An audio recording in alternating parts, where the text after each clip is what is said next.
RTL Club, Frédéric Tadei.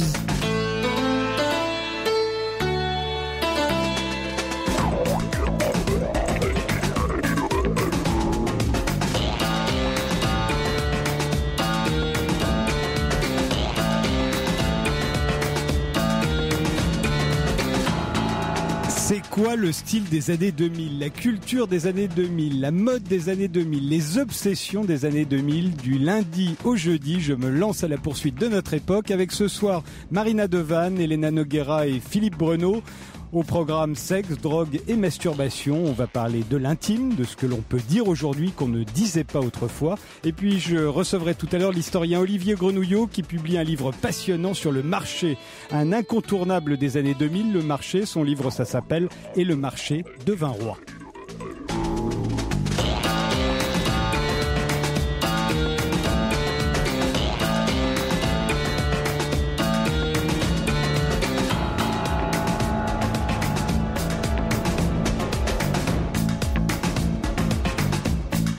Et je me tourne tout de suite vers Marina Devanne, actrice et réalisatrice, mais c'est pour un livre, un récit que vous venez de publier chez Alia, intitulé Stéréoscopie et qui sort jeudi en librairie. Je vous ai demandé d'être là ce soir. Un livre qui commence au Festival de Cannes 2009 où vous présentez votre film Ne te retourne pas avec Sophie Marceau et Monica Bellucci.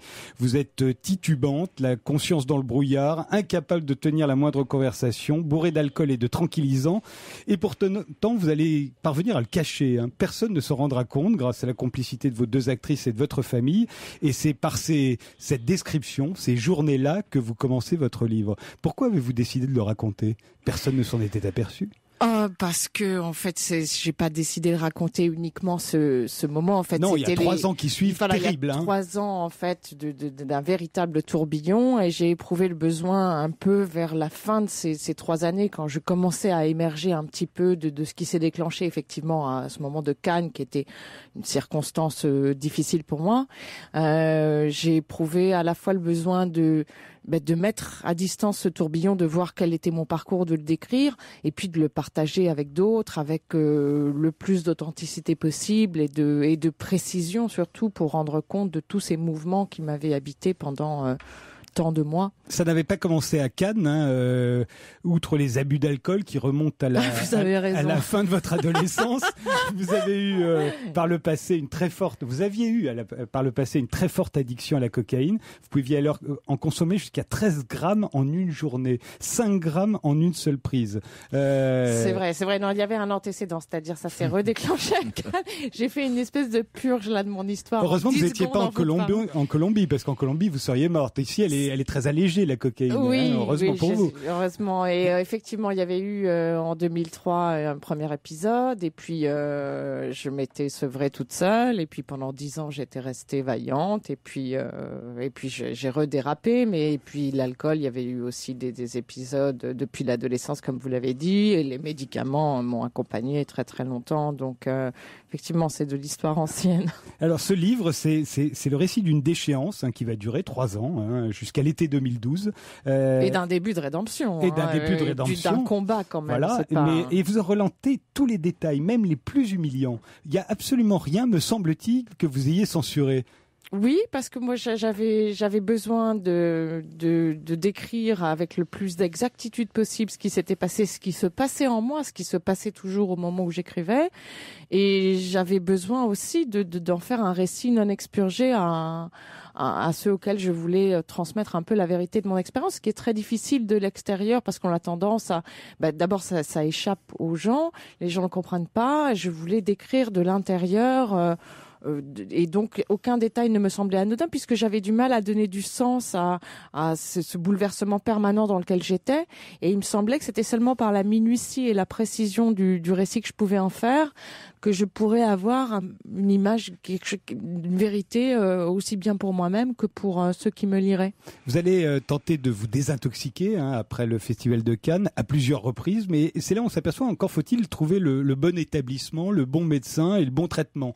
Vous allez d'abord rencontrer du mépris, puis de l'infantilisation, avant de tomber sur les bons, ceux qui vous conviennent et qui vous... en fait, j'ai l'impression qu'ils vont vous rendre votre dignité. Les autres, vous avez participé du fait que vous n'en aviez plus.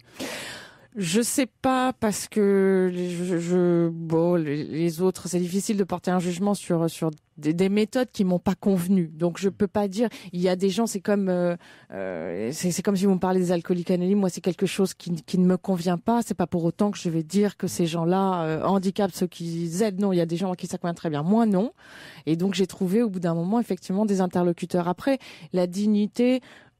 D'abord, en un sens, j'ai jamais l'impression de l'avoir perdu. Pourtant, on dirait quand vous racontez à certains moments. Oui, j'étais un peu. L'impression que vous vous détestez.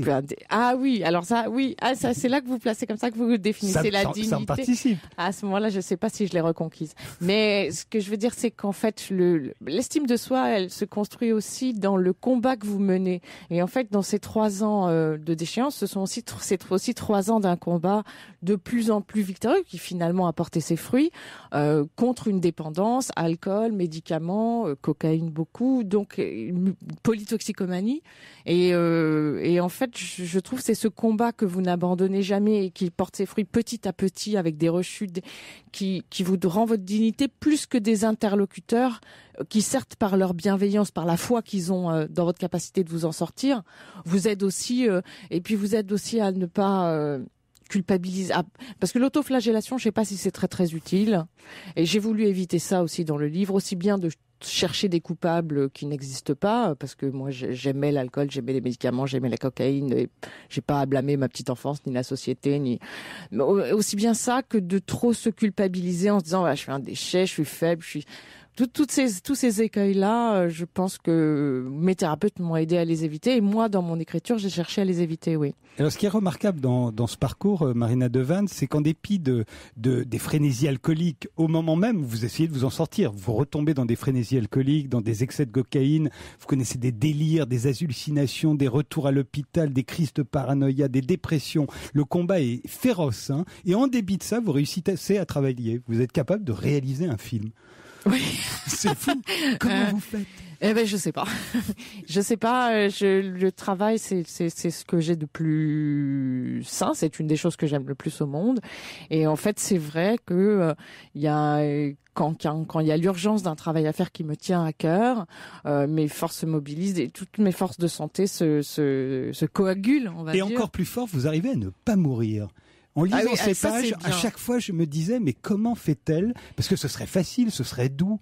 Ce serait très doux, mais j'ai l'impression que mon appétit de vie, et c'est aussi ce qui est à l'œuvre ensuite quand on écrit, qu'on fait un texte, et que j'ai l'impression que cet appétit de vie est beaucoup plus fort et que c'est ce qui permet à mon corps, de manière un peu magique, de traverser ce qu'il a traversé. Ouais. Et vous réussissez à vous en sortir. Bah ouais. Et là, c'est sans doute ce qui est le plus fort. Parce que je donnais pas cher de l'avenir. Vous auriez pas parié sur moi. En vous lisant, non. Non, ouais, je comprends. Et vous en êtes sorti. Oui. Complètement. Oui, ouais, je croise les doigts. Enfin, je peux pas parier sur les 50 ans à venir, mais est-ce que vous avez trouvé la cause de tout cela? Parce qu'il y a des tas de gens qui prennent de la cocaïne avec légèreté, qui boivent dans des fêtes, et ça ne les rend pas, ça ne les transforme pas comme ça a pu vous transformer vous par moments en bête. Le thérapeute qui m'a le plus aidé, qui m'en a sorti, qui s'appelle Hector dans le livre, lui pense que les addictions, les dépendances sont une forme d'automédication par laquelle vous cherchez une accalmie en réponse à une tension cérébrale qui est comme un dérèglement neurologique, une surexcitation, et vous cherchez à vous administrer des chocs qui abaissent pour vous faire retrouver un équilibre plus vivable, une capacité de communication, etc. Donc en fait, lui, il l'expliquait comme une espèce de dérèglement électrique, un bug, donc qui n'a rien de psychique, qui n'a rien à voir avec un traumatisme, mais qui est un état d'excitation et que vous avez besoin de compenser. Et en tout cas, ce thérapeute, moi, m'a aidé à m'en sortir, donc je postule qu'il a sans doute raison, ou en tout cas que c'est en partie vrai. On va continuer dans l'intimité, mais avec Elena Noguera, qui dans son dernier album fait un bilan de sa vie amoureuse. On va écouter tout de suite une chanson dont vous avez écrit les paroles et la musique, intitulée « Ce que j'ai embrassé ».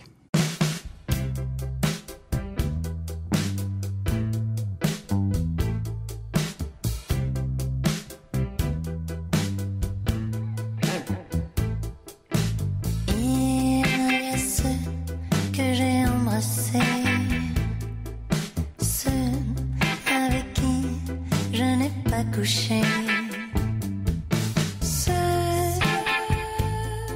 que j'ai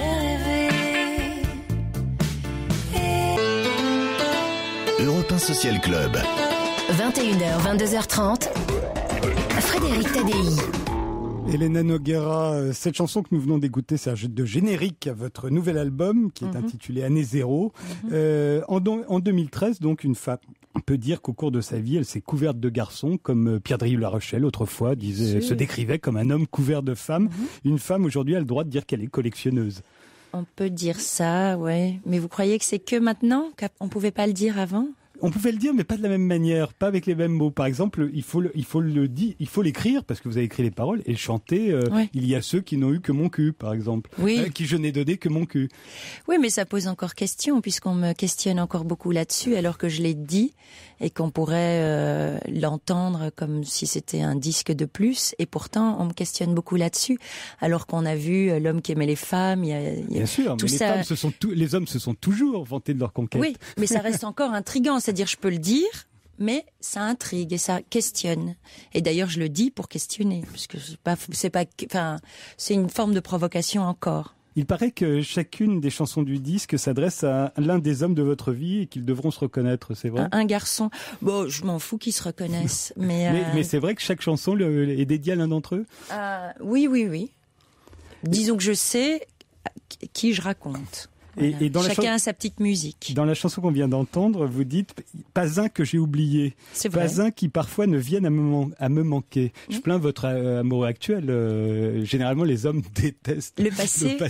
Ils sont très jaloux. Ouais, mais il en faut un costaud. Il en faut un costaud en face qui accepte ça, qui fasse table rase et du passé.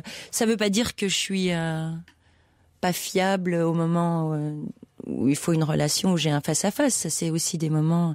Les garçons, on les consomme quand il y a le temps. Justement, il y en a un qui s'appelle Tom, que vous chantez. Je me suis dit, tiens, on va écouter tout de suite un extrait de Tom pour voir quel genre de souvenir c'est, Tom.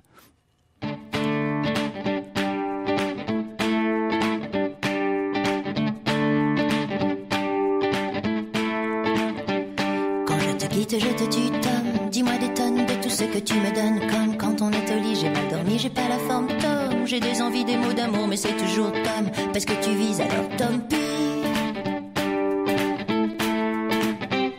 J'ai les genoux qui tombent au sol, Tom. Plus de batterie, j'aurais besoin d'un jus de pomme, Tom. Ou d'un acide si tu voulais voler mon âme, Tom. Ce serait oui, je reprendrais du poil de l'homme comme. Je serais ravi, mais bon, Tom pis.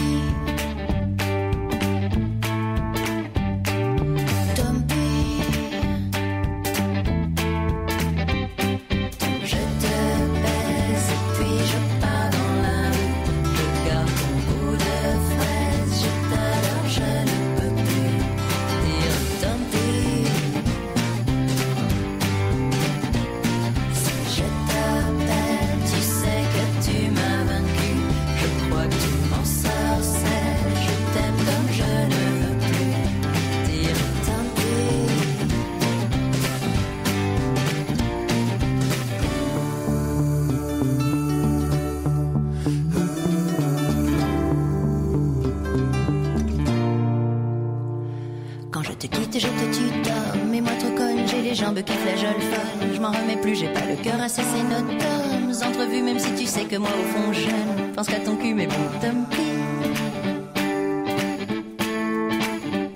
J'aurais besoin d'une cage à homme, Tom, ou d'un asile où l'on pourrait de ton somme, Tom, m'affranchir, mais tous les chemins mènent à Rome, Tom, où tu m'as plu, moi j'y retourne et tu m'assommes, Tom, oui tu me tues alors, Tom pis.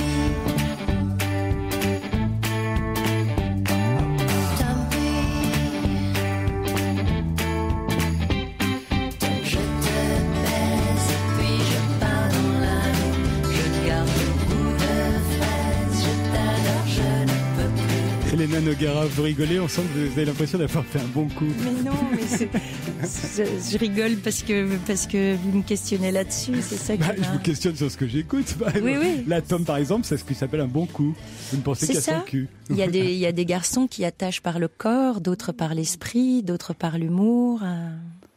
Il y a plusieurs formes d'attache. C'est là où les femmes nous sont très supérieures d'ailleurs. Ah bon, vous trouvez ? Oui, les hommes sont plus primitifs. Je pense toujours à la même chose, la beauté. Je pense pas. Non, je pense qu'il y a des hommes qui sont attachés leur chéri pour leur esprit, et puis qui préfèrent le cul d'une autre, etc., etc. Je pense que il y a autant de sexualité que d'individus. C'est pas une question de genre, c'est une question d'individu. Vous ne vous donnez pas toujours un rôle avantageux dans ces chansons. Hein. Vous n'avez pas forcément le dessus. Ce n'est pas le portrait d'une séductrice ni d'une dominatrice d'ailleurs. Vous n'êtes pas non plus une victime. J'ai l'impression que vous êtes toujours l'éternelle jeune fille qui cherche le prince charmant. Quoi qu'il arrive, les femmes restent des filles qui cherchent le prince charmant. Non, le prince charmant, non, ça n'existe pas. Il y a plein de mecs, donc c'est pas très grave qu'il n'existe pas. Mais oui, je suis plutôt sincère et sentimentale, et je suis pas. C'est pas une consommation frénétique. Cet album, il existe, et je parle des hommes parce que c'est ces années-là qui ont permis ça, et que, comme je vous disais, c'est circonstanciel la consommation. Mais je peux très bien être tout à fait fidèle, et pendant des années, j'ai été une femme mariée, j'ai été une mère de famille, j'ai été aussi beaucoup plus classique que ça, et j'ai écrit des albums d'amour qui s'adressaient qu'à un homme. Là, ce qui était marrant, c'est de constater 6 ans après que chaque chanson était un peu était un portrait de chacun qui avait traversé ces dernières années. Et encore une fois, c'est une forme de provocation, c'est-à-dire qu'on parle des muses, et je trouve ça toujours gavant qu'on nous place, nous les femmes, comme muses.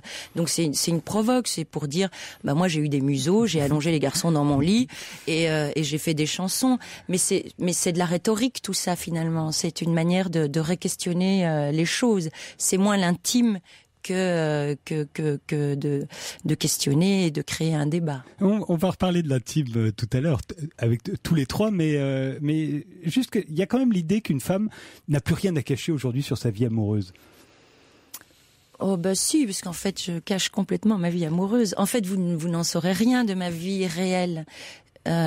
J'utilise le support, j'utilise la création, c'est un grand mot, mais pour questionner des choses, en fait, c'est une manière de re-questionner les choses et de faire débat. Mais finalement, je me sers de moi en faisant l'illusion d'une exposition de mon intimité, mais tout ça n'est qu'une fiction. Cet album est inspiré de faits réels, et ce qui m'intéresse, c'est de questionner qu'est-ce que c'est que la position de la femme et qu'est-ce qu'on en fait encore aujourd'hui. Ma réalité, elle est complètement ailleurs. Alors justement, qu'est-ce qu'on en fait encore aujourd'hui de la position de la femme? Ben ça, voilà. Je viens de faire un disque où je parle des hommes, et ça questionne tout le monde, et tout le monde est très curieux. Mon Dieu, vous êtes donc une mangeuse d'hommes. Oh là là, il y en a 13, mais oh mon Dieu, mais donc... et voilà. Moi, ça me choque pas, ça m'amuse que vous le fassiez, c'est tout. Oui, mais ça questionne, et donc c'est même au-delà de la musique, mais je me sers de ça, je me sers de ça, j'aime bien provoquer, j'aime bien... Il n'y a pas que des histoires hétérosexuelles d'ailleurs dans ce disque, il y a des histoires de filles, comme celle que vous chantez avec Anna Mouglalis. Vous voulez en dire un mot avant qu'on l'écoute? C'est vous qui l'a lancé. Ouais, c'est un duo, c'est Michel et Michel, c'est 2 personnes qui se prennent pour Michel Houellebecq le temps d'un week-end. Sur le balcon face à la mer, une clope au bec de faussaire. Michel la triste, Michel la mère, joue à l'amour les yeux dans les yeux. Il n'y a rien à dire. Chambre 47, elle baisse, elle rit. Quoi d'autre chérie, que ce merveilleux sentiment. Ami. 21h, 22h30, Europe 1 Social Club. Frédéric Tadei. Et je me tourne maintenant vers Philippe Breneau, dont le nouveau livre commence par un aveu. Oui, dites-vous, je me suis masturbé, et à plusieurs reprises. C'est énorme. Oui, mais après ce que je viens d'entendre, Marina qui avoue la drogue et Ena qui avoue tous ces hommes.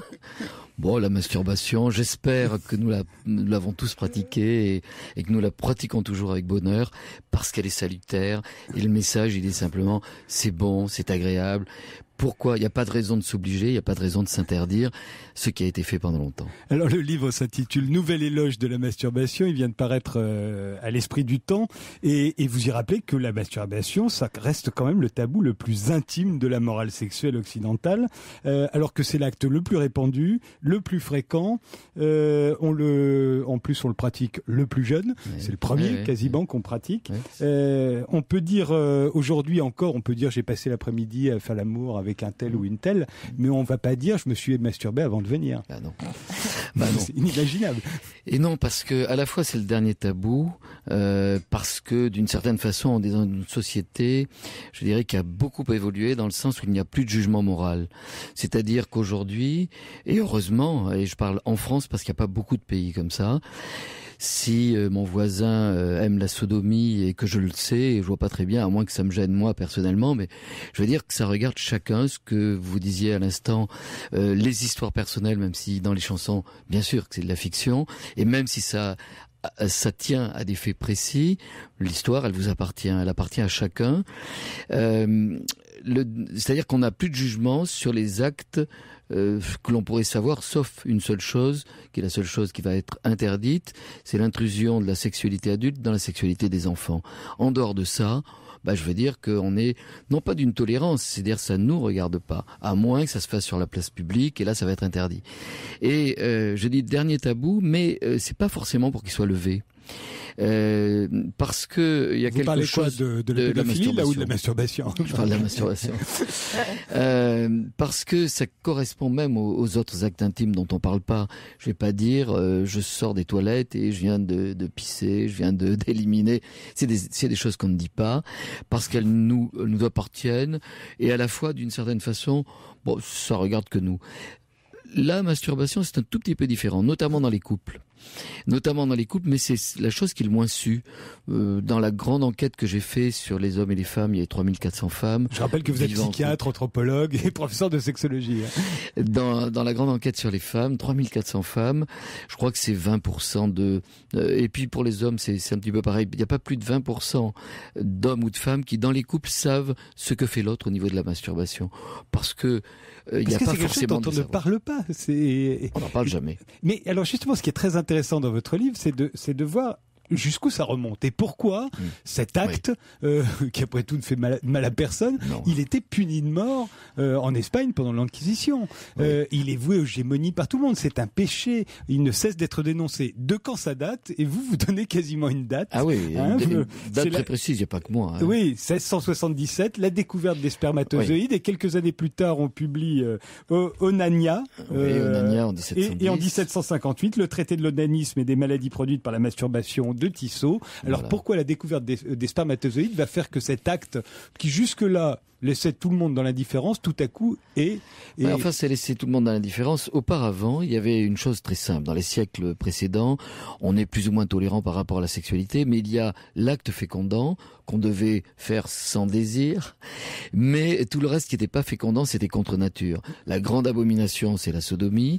c'est-à-dire l'homosexualité, et d'une certaine façon, la masturbation était ce qu'on appelait une sodomie, un qualificatif.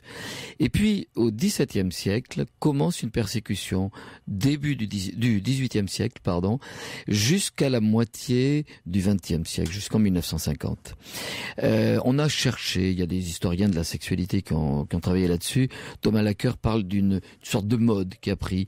C'est vrai que c'est le début de l'apparition du sujet, de l'individu. Et à partir de là, il y a une grande peur des religions, de la société, que les individus naissants leur échappent. Et c'est par exemple, c'est les ados. Et en même temps, va arriver un phénomène très particulier. On découvre le spermatozoïde en 1677. Grâce au microscope. Grâce au microscope et grâce à une masturbation. Comment voulez-vous l'avoir obtenue? Et là, l'émerveillement des naturalistes, c'était les biologistes de l'époque, est total. Un savant allemand, Hartzucker, dit, imaginez, dans une goutte, il y en a plus de 3 millions. Il voit des sortes de têtards. Il pense que c'est ça qui va faire tout l'humain, puisque j'en ai vu un qui avait une petite moustache et un autre qui avait des grands cheveux. Alors, il va y avoir la bataille des ovistes et des spermatistes, c'est-à-dire ceux qui pensent que c'est tout l'ovule ou tout le spermatozoïde qui fait le bébé. Mais cette grande peur va venir, ils sont perplexes, et il va y avoir une réflexion très étonnante. Et si Adam, dans ses testicules, avait contenu toute l'humanité entière à venir. À ce moment-là, par la perte de ce qu'il y a dans les testicules, on risque un génocide, c'est une sorte de suicide. S'il s'était masturbé, Adam, effectivement, voilà. L'humanité ne serait pas advenue. Et alors l'idée, tout d'un coup, il y a une peur de l'apocalypse, et ce qui se passe, c'est ce que raconte René Girard dans les grandes persécutions, vous savez, le bouc émissaire, eh bien, c'est jamais ceux qui découvrent quelque chose qui persécutent, c'est 2 générations plus tard, c'est les médecins, les religieux qui vont faire ça pendant 2 siècles. Les parents. Qui ne sauront plus la raison. Ils savent pas la raison première, et à ce moment-là, on va interdire, on va brûler les clitoris, on va faire des trucs abominables pendant 2 siècles et demi. Il y a une question d'Elena Oui, brûler les... Avec un fer. Il y a un texte là-dessus de Zampaco, je crois, onanisme, cas d'onanisme, de troubles nerveux chez 2 petites filles.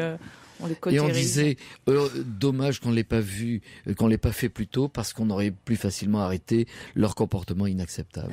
Et aujourd'hui, donc plus de 250 ans maintenant après tout cela, on se retrouve quand même avec une masturbation dont on ne parle jamais. Encore une fois, on en parle le moins possible, alors que c'est certainement, comme vous le dites, l'acte sexuel le plus répandu. Mais en plus, vous trouvez que c'est la sexualité la plus naturelle, la plus nécessaire et la plus inventive.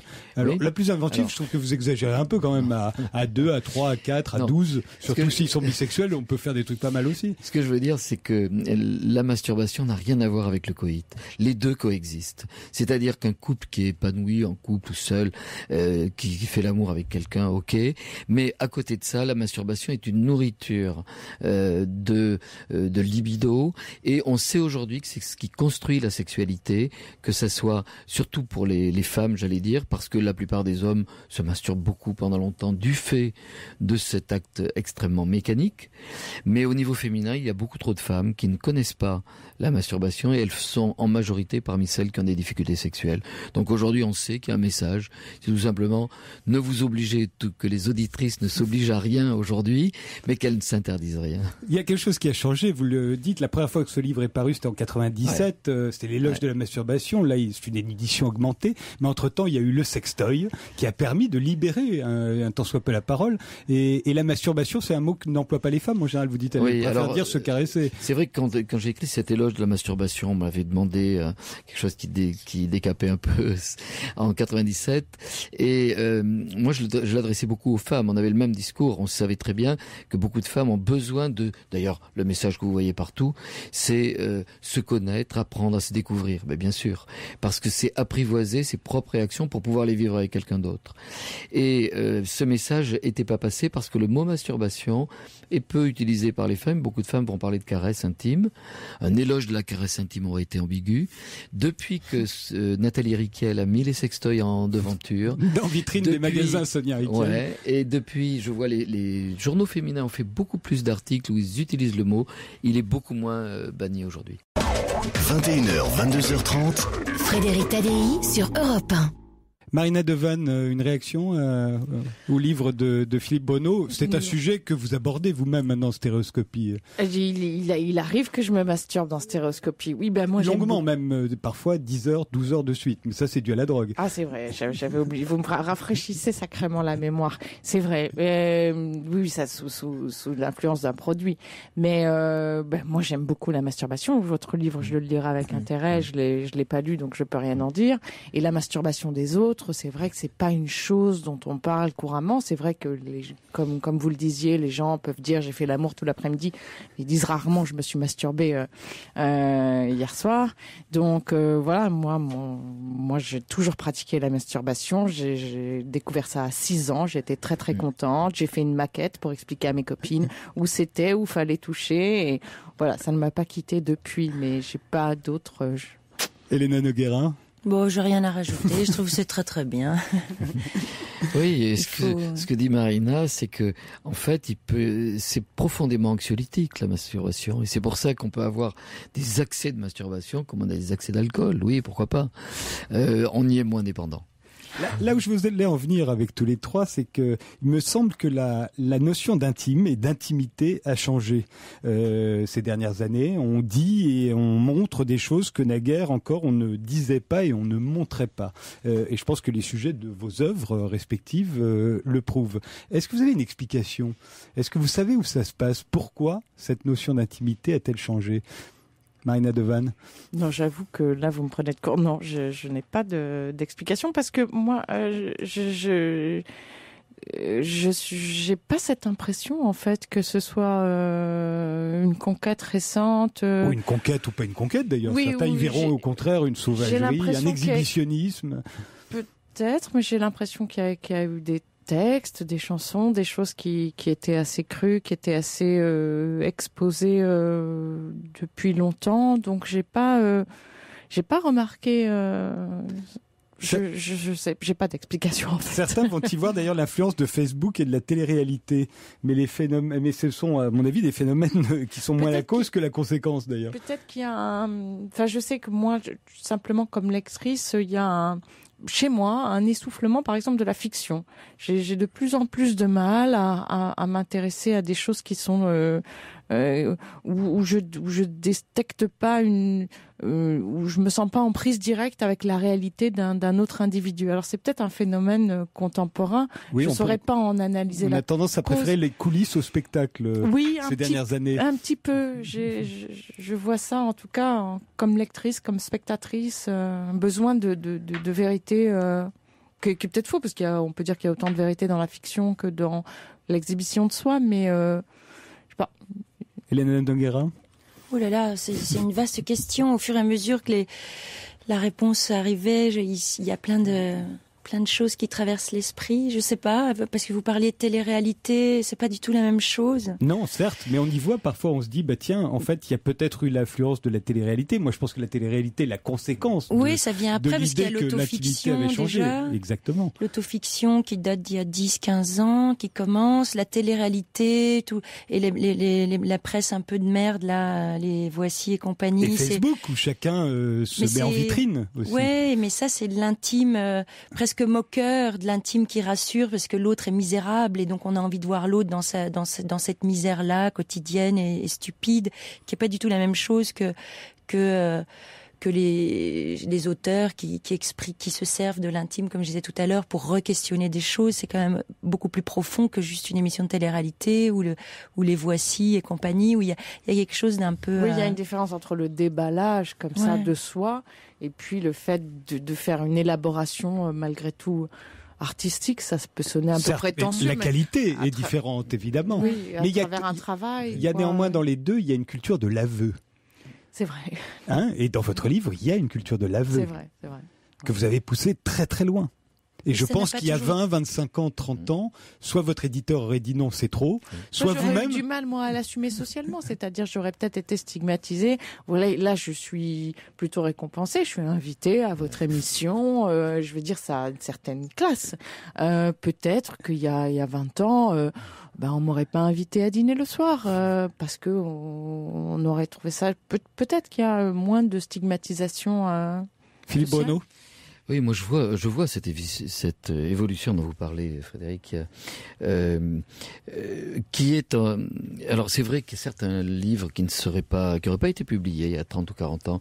Je vous rappelle qu'en 75, c'était il y a pas très très longtemps, mais c'était Gallimard a refusé un livre, c'était Thérèse et je sais plus comment ça s'appelait exactement, des amours lesbiens. On a vu progressivement les limites se repousser. Oui, et Sade, c'est encore avant. Et Sade n'a été connu qu'en 1953. Ah oui. Par Jean-Jacques Pauvert. Pendant tout le début du 19e, pendant tout le début du 20e, on connaissait pas. C'est Pauvert qui va le publier, ça va être interdit, c'est très scandaleux à ce moment-là. Mais des gens... encore, pardon de vous interrompre, Philippe Bonneau, mais quand je dis ça, cette notion de l'intimité, c'est pas seulement chez les auteurs, chez les artistes, c'est dans la société elle-même aussi. C'est pour ça que vous avez raison de dire qu'à l'époque, vous auriez peut-être été stigmatisée, Marina Devan, et que vous ne l'êtes pas aujourd'hui. Moi, je le voyais simplement avec l'évolution, par exemple, depuis les 15 dernières années, l'évolution du porno. C'est-à-dire que c'était impensable qu'on puisse avoir accès direct au porno, il y a une vingtaine d'années, c'était impensable. Ça s'est fait insidieusement par le net. Aujourd'hui, il y a une consommation très intense. Il y a 170 000 sites porno accessibles en France aujourd'hui, sur le net. Or, à partir de là, il y a quelque chose qui a disparu. Et je crois que c'est intéressant dans cette évolution. On voit, il y a une vingtaine d'années, il y avait un débat sans arrêt qui était érotisme ou pornographie. C'est terminé. Le porno a gagné. J'ai même posé des questions à des jeunes de moins de 20-25 ans. Et souvent, ils ne perçoivent pas ce qu'est l'érotisme. Ils disent c'est le porno. Et simplement, la chose qui paraît importante, c'est que je crois qu'il peut y avoir un retour. Et je crois qu'un retour possible, c'est vers un nouvel érotisme. Parce qu'il y a des choses à découvrir dans ce qui est caché, par exemple. Vous êtes d'accord que la pornographie a gagné sur l'érotisme, Marina Devanne ? Encore une fois, ça m'a échappé. Je ne sais pas. Il faut dire que vous avez très peu de souvenirs de toutes ces années. Hein. Il faut le dire, quand on lit Stéréoscopie, on comprend pourquoi. Oui, j'ai un peu. Vous confondez parfois 2010 et 2011. Écoutez, en moi, voilà. Après, il y a aussi dans cette culture de l'intimité, il y a peut-être aussi. Je sais pas, le fait qu'on ait son premier matériau et que parfois, comme moi, quand vous me demandez de porter un regard sur la société, tout d'un coup, je me retrouve très embarrassée parce que j'ai peur de me tromper, parce que j'ai l'impression que j'ai pas la culture qu'il faut, historique, livresque, pour porter un jugement sur mon époque. Et peut-être du fait qu'il y a tout le temps beaucoup d'informations, tout ça, on se sent très inapte et qu'on a besoin de revenir vers soi, où tout d'un coup on se dit là ma parole est légitime, là je peux émettre un jugement. Donc en ce qui me concerne, chez moi non, la pornographie n'a pas triomphé sur l'érotisme. Enfin, il me semble que je garde une sensibilité aux deux et que je continue de voir au cinéma ou quand je lis des registres assez différents de stimulation libidinale. Elena Noguera. Oh là là, je sais plus moi. Je sais plus. Oh, il est trop. Ouais, je sais pas. Tout cohabite, de toute façon. Tout cohabite, oui, c'est trop porno, tout est porno. Mais après, là, je pensais que oui, il y a une époque porno, mais ça s'éloigne de votre sujet. Je trouvais pornographique, par exemple, je me disais, c'est quoi la pornographie? C'est le morcellement du corps. Et on morcelle les idées. Et du coup, alors c'est pas du tout porno, mais je trouve porno, les trucs sur Canal+, où ils parlent des films et qui font, c'est super, génial, 3,5 sur 10, ouais. Eh ben ça, pour moi, c'est de la pornographie. Donc oui, la pornographie a gagné puisqu'il n'y a plus de pensée, on développe plus de pensée et c'est du morcellement. Bon. Ce sera le mot de la fin, non? Je le trouve parfait. Je vous remercie tous les trois. Je rappelle que votre album Elena Noguera s'intitule Année Zéro, que le nouvel éloge de la masturbation de Philippe Bonneau est paru à l'Esprit du Temps et que Stéréoscopie, le récit de Marina Devanne, est paru chez Alia.